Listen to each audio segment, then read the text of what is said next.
So, Kyle, it's basically reached a point now where anytime my dad hears an interesting word, he sends it to me. He sends it to you. So you've just got a million words from your dad. Yeah. I mean, but it's great because it's like I don't have to look for words anymore. So he's like a part of the process now at this point. We're going to have to start getting him on payroll. On payroll. Should we get him in on like our conversations? Like, should we have his input when we're recording? No, he can just be like a ghostwriter kind of a situation. Just a ghostwriter. He's going to write. Yeah. You should tell him, you know what, Dad? Hey, listen, since you're like going this far, you might as well just write a whole document for me about one of the words. Then I don't have to do any work. I could just tell it to Kyle. That's going to be my plan moving forward, I think. That's a real family affair, Emily. Welcome to Butter No Parsnips. Every week on Butter No Parsnips, your hosts Kyle Imperatore and Emily Moyers take you on an adventure through the weird, wacky, wonderful, and sometimes even wicked world of one wayside word. Strange characters, delightful bits, and general joyousness abound. Join them as they test each other's etymological expertise.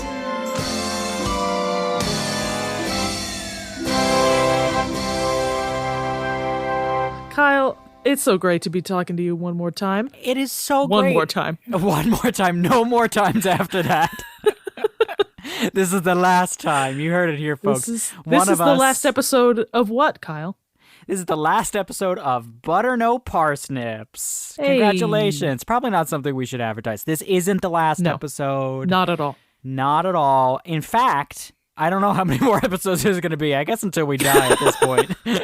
Probably, yeah. Yeah. I'm Kyle Imperatore. I'm Emily Moyers. I don't think we've ever done full names, but all right. I just figured I'd do it.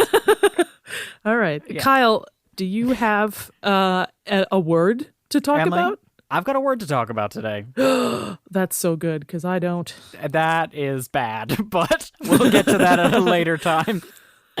Emily, the word for you today is Smaragdine. Oh, God. Kyle? Yes. I mean, spell that. Smaragdine. Smaragdine.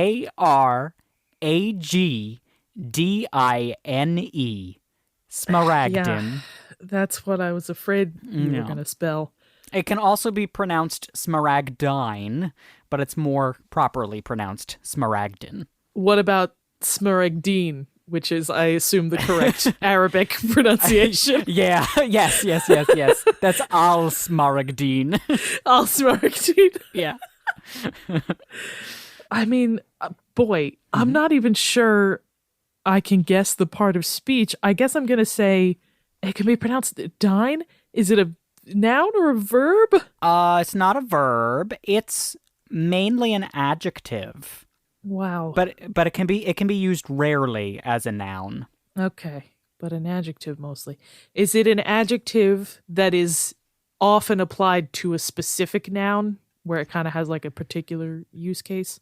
No. I mean, there are some like common things that it's been applied to over time, but there's no reason you couldn't apply it to more than that. Okay. You're really floundering here, Emily. Yeah, like Smaragdine. No, Smaragdine. Smaragdine. I'm sorry. Smaragdine is your made-up version of the word.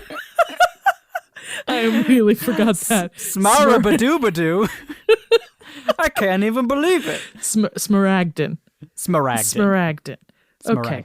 Boy, I can't even guess a language of origin either. I am at a loss here, Kyle. Do you want me to just call it quits and end the podcast right now? Turn off our microphones? Tell me the language of origin first, and then I'll make one stab in the dark. It's through Latin and Greek. Sure. But it probably goes back further than that. We don't exactly know. So that means it means something that people would have been talking about since the dawn of time. Yeah, it definitely isn't directly related to iPads. So I think good on you. It's an adjective. It means similar to cave paintings. Oh my God, Emily! oh my God, play the theme music. Do we play the I win music? Yeah, you got it. Oh my God, cave paintings. Wow. Yeah. No. Oh, play the I lose music. Emily, Smaragdine means Yeah. of or pertaining to emeralds or having the color of emeralds. Oh, the Smaragdine City. Sure. Is that a thing? Well, the Emerald City. Colin. Oh, the Smaragdine City. Honestly? Yeah. Yes, exactly. Thank you, Emily. They should have called it that. It would have been more fun. Or more harrowing. Yeah, harrowing. So it also, as a noun, it can mean an emerald or a smaragd. A smaragd. Which is a synonym for an emerald. Oh, sure. Sure, right? That common word that everyone uses. Smaragd. It just rolls off the tongue. Smaragd. Smawagd. Smawagd is what brings us together today. Well, Emily, yeah, it's fun that you bring that up. I mean, he was probably, well, not necessarily, but I mean, he was probably, that film was probably around a time where they would have been using the word smaragd. So really, yeah. So smaragdine is a very old word. So it comes from Middle English. Middle English got the word smaragd in the late 14th century. Okay. It came from the Latin smaragdinus. Sorry, smaragdinus. That's what it is. No, Smaragdinus is, I think, a dragon from Lord of the Rings. Yes. Smaragdinus comes from the Latin word for emerald, meaning which is smaragdus, and that comes from the ancient Greek word smaragdinos, meaning of emerald green. But they're talking about the gemstone or the color, or both? So when you're talking about it with the enos or the enus at the end, it's meaning relating to emeralds. But when it's smaragdus or smaragdos, then it's just talking about the gemstone. Gotcha. The ancient Greek word we think is probably borrowed from a Semitic language. We don't know which one. We're not entirely sure. The candidates are Hebrew, and this is going to be me really botching a lot of pronunciations, so get ready for All these. Right. Go for it. The Hebrew word bareket, okay, meaning emerald or flashing gem. The Akkadian word baraka, meaning scintillation. Ooh. Or the Arabic word barak, which can mean lightning or flashing or shining or dazzling. Oh, I like that. It can be flashing. Flashing, yeah. Which is, I guess, like if the gem is like reflecting in the light. Right. So those words meant those things. I think that emerald, like the smaragdus, was named after that because of that, because of that kind of quality that it had, not necessarily because of the color of it. Right. There's a couple of other loan words that are like loaned from Semitic words that it could be. The Sanskrit word marakata, the Persian word zomarod, which I like because it sounds like smaragd. Zomarod. Yeah. And the old Armenian zamrukt. Zamrukt. Which is spelled Zmruxt, which is fun. I mean, these are all great words. I know, aren't they fun? We don't know like the meaning of some of them, and they're really, really old. Like it gets really, really hairy from there on. But the word is old in English too. So one of the oldest references that I found was in Wycliffe's Bible, which was a set of... How do you spell Wycliffe's? Wycliffe. Wycliffe. Wycliffe. Wycliffe. Yeah. Wycliffe. Wycliffe. Come on. A Bible of all things.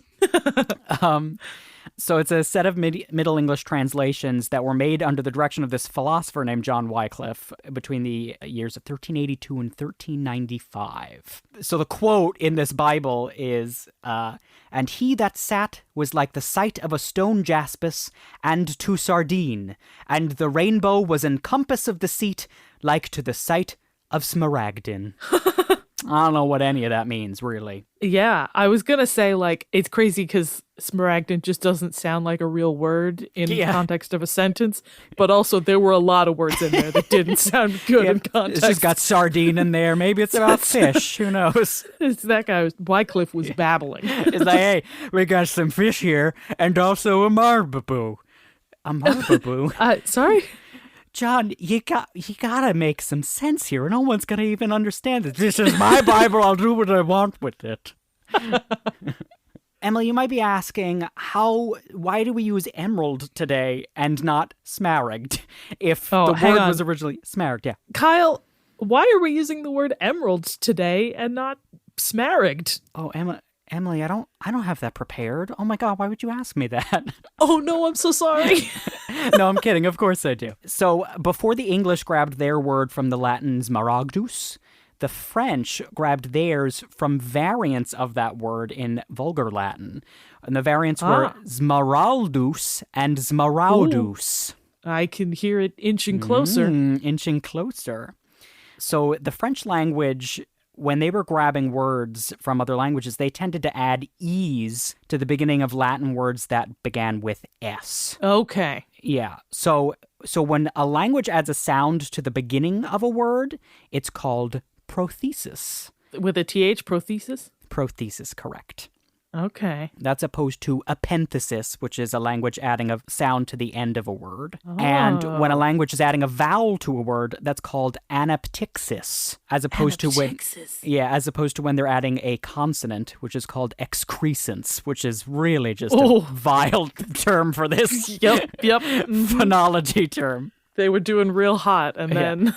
So the process that happened here is called prothetic anaptixis, because they added a vowel to the beginning of the word. And French did this a lot. Wow. So like we've got the Latin specialis became the French especial, and that's how we got the word especial, like especially. Sure. The other example I have here is the Latin sponsare became the French espouse, which became espouse for us. Stuff like that. Yeah. So the French took smaraldus and they made it esmeraude. Ooh. Esmeraude. Sounds so fancy. Yeah. And then eventually, through time, they dropped the S and it became emeraude. And Middle English took that word and kept it as emeraude, and eventually it transitioned to emerald, but used it with smaragd. So they used those words interchangeably. Sure, because they were like, this is our word, but that other one was still fun. Listen, we'll just say whatever we want. I mean, we're making it up as we go anyway. It's not like anyone's writing this down. Yeah. So they use them interchangeably a lot, and it's interesting because like I'm looking through these, notes about gemstones, and they're like, oh, the emerald's green, but the smaragd is also green, and they're very alike. And it's like, no, they're the same thing. And they are. We know now that like when people are talking about those two different gemstones, in reality, they are the same thing. Right, yeah. Medieval science, it's a weird thing. And we're going to talk a little bit about that. Yeah, we should, because medieval science is barely science. It is literally barely science. So a big thing with smaragds, as with many other gemstones, is that they were thought to hold special powers. Ooh. What kind of powers do you think the smaragd had, Emily? I mean, now I just keep thinking it's a dragon from Lord of the Rings, so I feel like it can breathe fire. The gemstone itself can breathe fire? Yeah. You just like hold it, you point it at your enemy and flames shoot out. Yeah. No, that's not true. I'm sorry, Emily. I have a quote here from a 1635 book by a man named John Swan. John Swan, is that a YouTuber? Yeah, John Swan. Rating my smaragds 1 to 10. 1 to 10. You'll never believe what happens to this smaragd. Just a face on a smaragd. Yeah. So the book is called Speculum Mundi, or a glass representing the face of the world, showing both that it did begin and must also end. Oh, I thought you meant that's what that translated to, and I was like, wow, they fit a lot into 2 words. Wow, Latin is kind of incredible. So no, the face of the world's revealing what? A glass representing the face of the world, showing both that it did begin and must also end. Scary. It's very scary. Like I just read a Speculum Mundi at first, and then I went back and I was like, what is that full title? And I was like, oh, this is about the apocalypse. But in the book, he talks about really mundane things. So he talks about the gems, the smaragd. One of the alternate versions was smaradge. Do they switch the D and the G? So here it's smaragge. So I was right. Yeah, yes, smaragge. Yeah, wow, you really were, Emily. That's perfect. So he says the smaradge is of a green transparent color, making the air green near about it. The quality of this stone in physic is much like the former, which was sapphires, or of more virtue, for it is said to defend the wearer from the falling sickness. And so greatly doth it favor chastity, that if it be worn whilst the man and the woman accompany themselves together, it breaketh in the very act. Do you know what the falling sickness is? I do, Emily. Falling sickness is epilepsy. Oh, sure. Which is, that makes sense. Yeah, I guess you could get there eventually if you had to workshop it. Yeah. Another quality of the smaragd is discussed in English cleric Edward Topsell's 1608 bestiary, The History of Serpents. Edward Topsell, isn't that a good name for anybody? Really So that book, The History of Serpents, was combined with another of his bestiaries, The History of Four-Footed Beasts, and was reprinted in 1658 with these elaborate woodcuts of varying accuracy of animals. So I would love... Really good. I think we're going to share one of those on the Insta because it is chef's kiss. Just beautiful stuff. Yeah, but in his History of the Serpents, he says... It is also said that if a viper do behold a good smaragd, her eyes will melt and fall out of her head. Oh. Yeah. So, wow. Not good for vipers. But is it like the viper loves the smell? It's like a Looney Tunes thing, like the eyes turn into emeralds and then fall out. Like, yeah, it's like a it's really greedy. It like wants the emerald. Yeah. Emily, while we're talking about four-footed beasts, I'd be remiss not to mention this passage from a 15th century poem. The poem's attributed to James I of Scotland, the king. Oh. And it's called The King's Quire. Quire as in a book, choir. Quire. Yeah, it's actually spelled Quair because it's old. Oh. Ye Old English, but... That was one of the other spellings. Yeah. And it's a long poem, and it's very strange.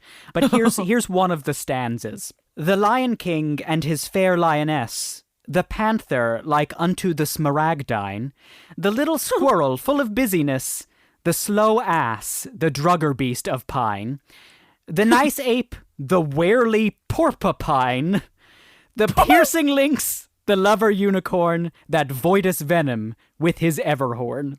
So, wow. James I of Scotland called porcupines porpapines. Porpapyne. Porpapyne.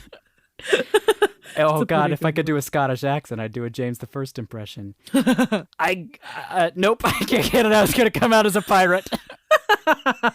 So, medieval bestiaries often described panthers as emerald or multicolored. I don't know Emerald why. or multicolored? Yeah, so they'll either be described as emerald colored or multicolored. Okay. And James I drew on that Bible quote I mentioned earlier, where it talked about the rainbow around God's throne being smaragdine in sight. And it seems that this poem makes an intentional comparison between panthers and emeralds, both being associated with offering comfort and healing to mankind, which is not something Panthers? I've ever thought of panthers being, but I guess they did in the Middle Ages. Sure, why not? Oh, the comfort of a panther in my home. You know, Bagheera was pretty comforting. That's not a real panther, though, Emily. What are you talking about? That was a documentary. That was a documentary, but there weren't any warely porpapines in that film.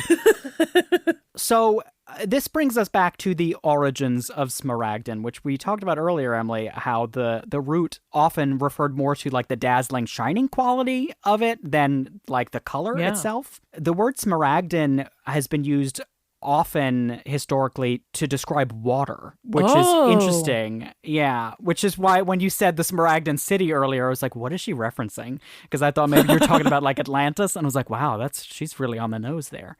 Oh. There's a lot of instances of sci-fi novels in the late 20th century using smaragdine to talk about waters, which is like fun. It's a good good sci-fi word. Yeah. For sure. But the example that I have here is from a Union soldier, John McElroy, of his recollection of the time that he spent in a Confederate prison, the Andersonville prison in Georgia. So he wrote this book called Andersonville in 1879. It's like about his his extended stay in the prison, like his life during the war. Mm-hmm. And at this point, he's traveling by sea, and he says this: "The milk punch, the onions, the bread, and the meat and coffee, tired of fighting it out in the narrow quarters where I had stowed them, had started upwards tumultuously. I turned my head again to the sea, and looking down into its Smaragdine depths, let go of the victualistic store which I had been industriously accumulating ever since I had come through the lines." And it's just such a great way to talk about blowing chunks. Let go of the victualistic store. All right, Emily, I have one more dazzling example for you. Oh, I'm so excited. Are you excited? I'm mostly excited because I know after this we're going to play a game. We are going to play a game. Emily, to prepare you for this, I have to ask you one question. Ooh. Emily, what do you know about the Hermetic tradition? I feel like I've been asked this question before. Oh, perhaps. And I feel like at the time, my answer was not a diggity darn thing. No, but you know more now, right? You've got some context. It has to do with alchemy, does it not? Alchemy. That is correct, Emily. Oh, thank goodness. You're going to hear a lot of familiar terms in a second. Oh. So, to cap this episode off, Emily, there is an ancient text that is referred to as the Emerald Tablet. Oh. Its other names are the Smaragdine Tablet or the Tabula Smaragdina. Sure. And it is often attributed to the popular amongst a certain group, Hermes Trismegistus. Hermes Trismegistus. Yeah. You remember Hermes? That's also something you'd say when drunk. Hermes Trismegistus.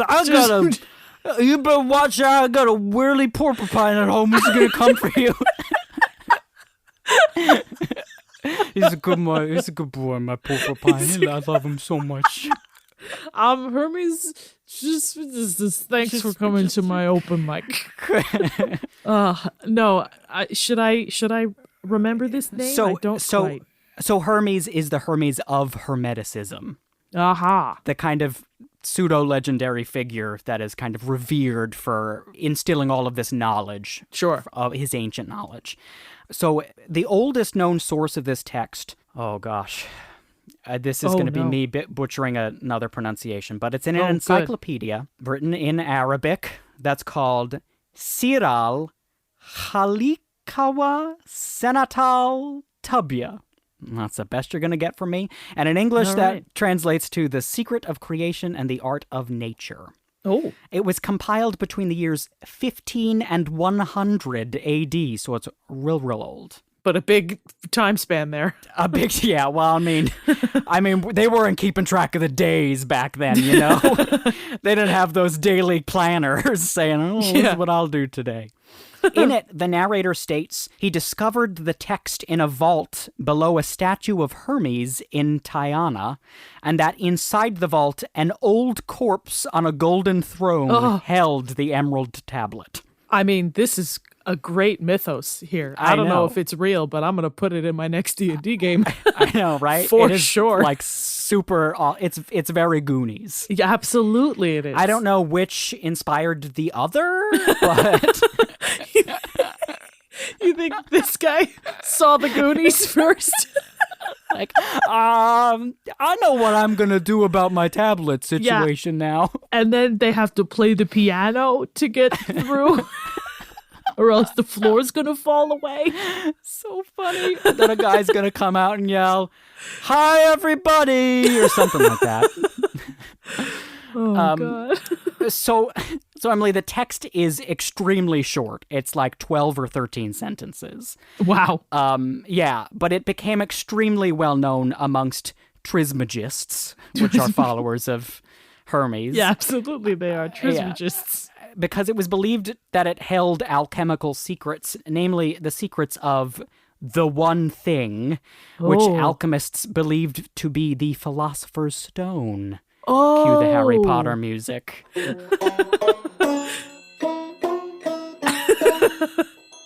But like a cure-all. Well, not like a cure-all. So the Philosopher's Stone was like, oh, this is how we can turn stuff into gold. Okay, so like turning wood to gold or whatever. Yeah. I don't know, wine to gold, whatever Lead to gold. it is, I don't know. Wine, Those wine people were back crazy. into water for some reason. Yeah.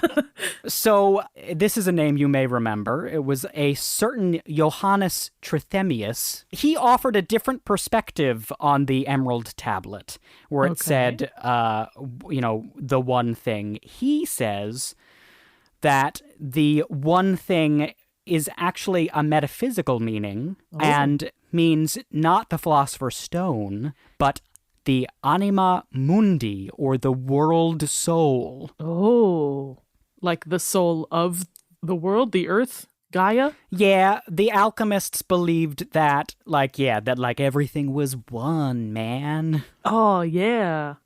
Play just hippie music.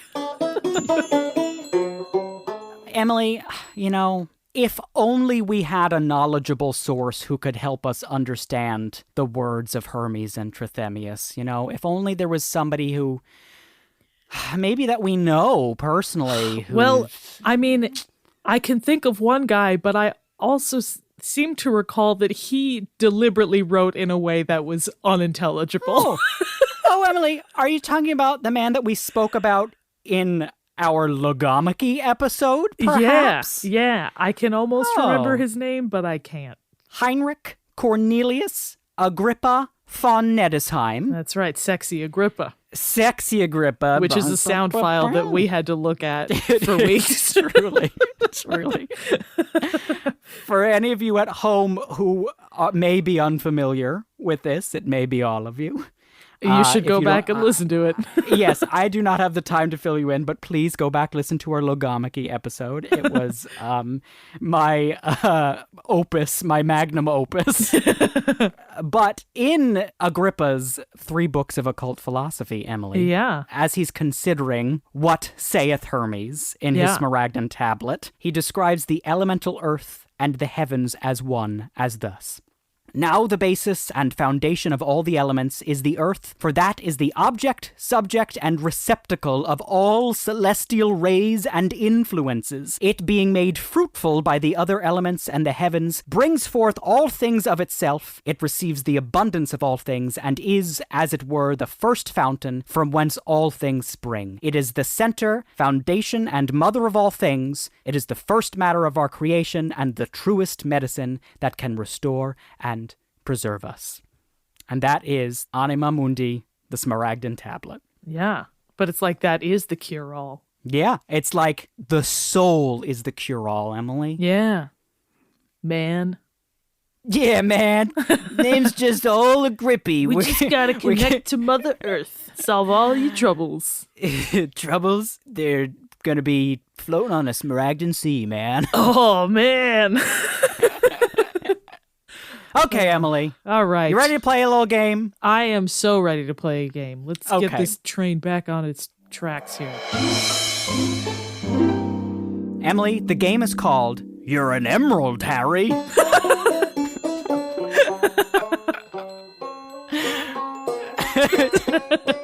Emily, the game You're an Emerald, Harry is played thusly. I'm going to give you some of the other stones that John Swan talked about in his Speculum Mundi. Oh. And you're going to have to guess the powers that he ascribed what to they them. do. That's so fun. Yep.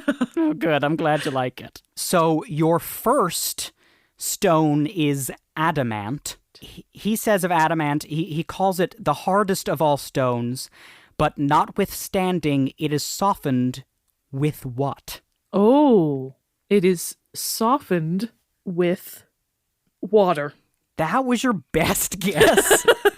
Well, to put tell it the in truth, water and it melts away. To tell the truth, my first thought was love. Oh, that's beautiful, Emily. Oh, thanks. Oh, Emily. Really wrong.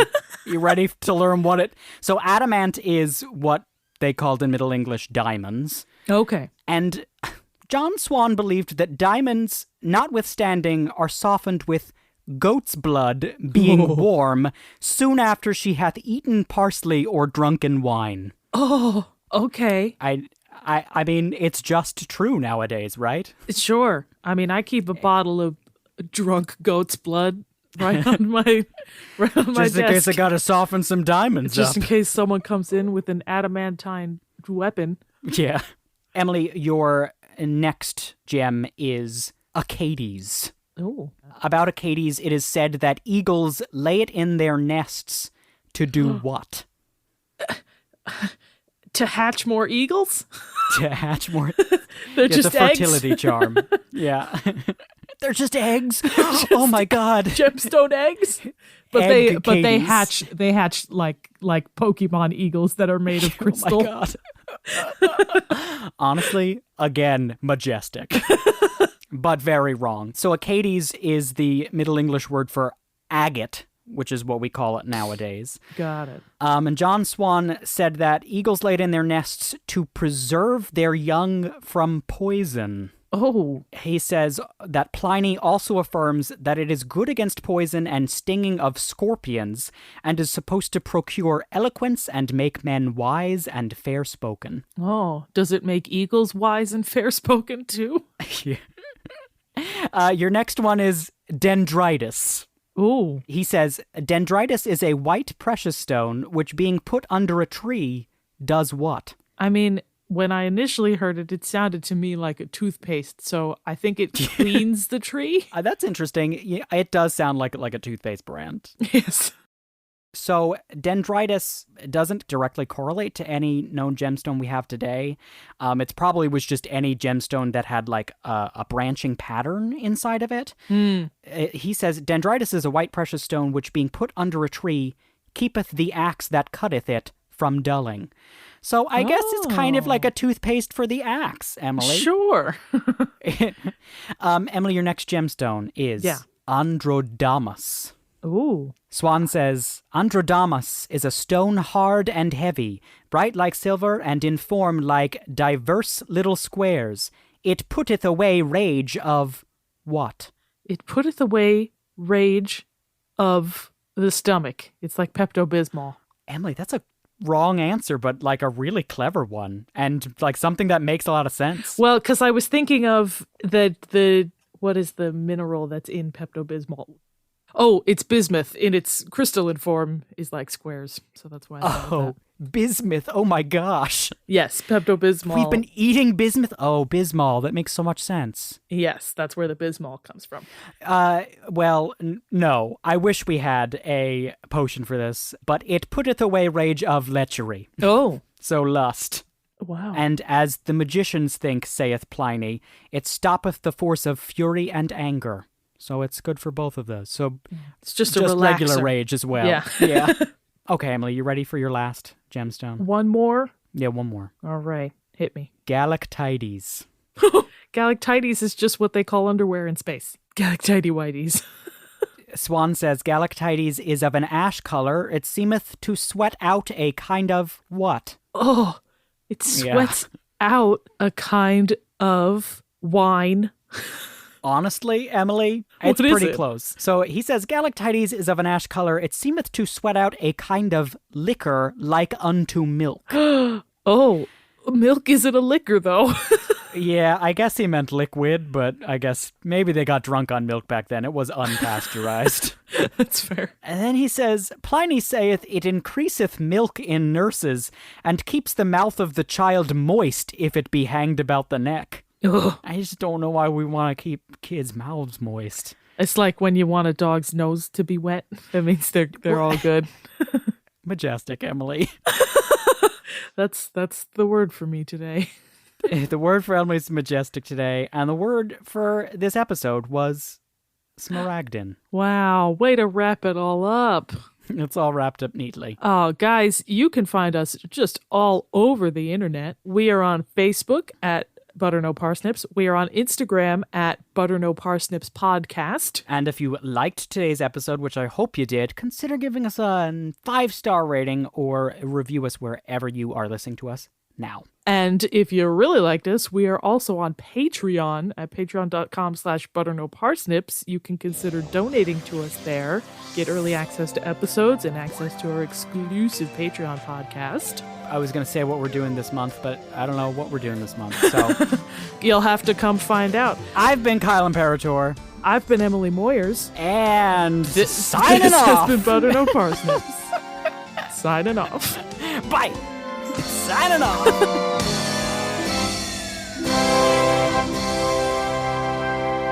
Thank you for listening to Butter No Parsnips. Butter No Parsnips is produced by Seth Gliksman, Emily Moyers, and Kyle Imperatore. The theme music and additional music is by Kyle Imperatore. If you liked listening to this episode, subscribe and give us a good rating and or positive review wherever you heard it. If you really liked listening, consider donating to our Patreon at patreon.com/butternoparsnips. There you can get bonus content you can't get anywhere else, like the monthly Patreon exclusive podcast Buttered Parsnips. Your support means the world to us and encourages us to keep making more. Thanks in advance, and we'll be back next week.